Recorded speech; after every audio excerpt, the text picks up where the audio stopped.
Wara li l-Ministru tas-Saħħa Chris Fearn ikkonferma li Ivan Barbara u martu ma natawx il-vaċċin tal-COVID-19 qabel ma marru l-Indja biex jadottaw lil bintom, Ministri fil-Gvern ta' Robert Abela qed ikomplu iqajmu dubju dwar it-trasparenza fil-proċess.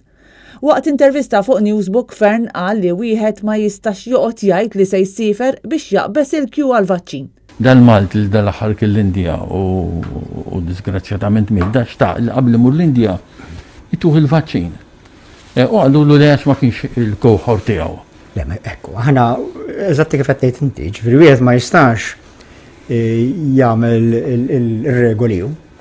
Ġifieri jekk inti tista' tgħidilna ma se fost riskju stant. Iva, mela jiena nista' ngħid jiena ħammur l-Indja. Bikliemu Fearn irid bħal donnu jinsinwa li Ivan Barbara u martu marru l-Indja b'kapriċċ, meta fil-fatt dawn kellhom isifru biex wara snin ta' stennija iġibu lejn Malta lil bintom adottata. Iżda fl-isfond ta' dan kollu Ministri tal-Gvern qed ikomplu jqajmu dubji serji dwar it-trasparenza fil-proċess tal-vaċċinazzjoni. Net News staqsa lill-Ministru José Herrera meta tlaqmu l-ħaddiema tal-Ministeru tiegħu u jekk kienx hemm min qabeż il-kju. Ħaddiema fil-Ministeru tiegħek meta tlaqmu? Mhux kollha tlaqam fl-istess żmien hemm min kien naħseb vulnerabbli li tlaqqa. Iżda mistoqsi jistax jassigurana li ħadd ma tqabbeż qabel ħadd ieħor. Ma nafx, ma qiegħed f'pożizzjoni ngħidlek min tlaqqam fil-madata ngħidla m'iniex informat.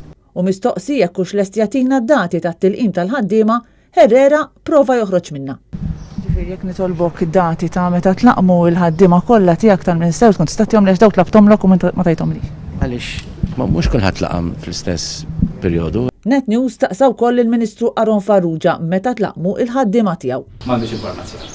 Farrugia baqa' jgħid li ma jafx jekk xi ħadd mill-ħaddiema tiegħu tlaqqamx qabel il-waqt u biex jeħles minna talabna nibatulu email qabel ma spiċċa jsaqsililna jekk laqqamniex. Battonkom f'Marzu.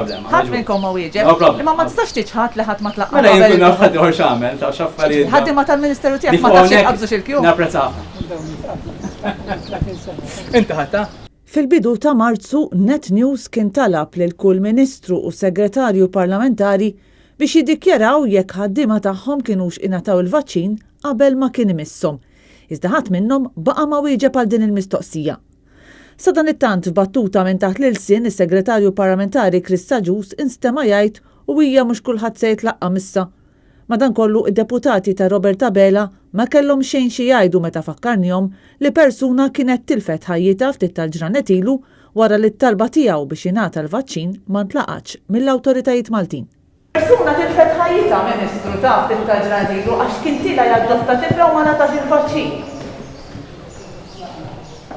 Kristina Majra għal Net News.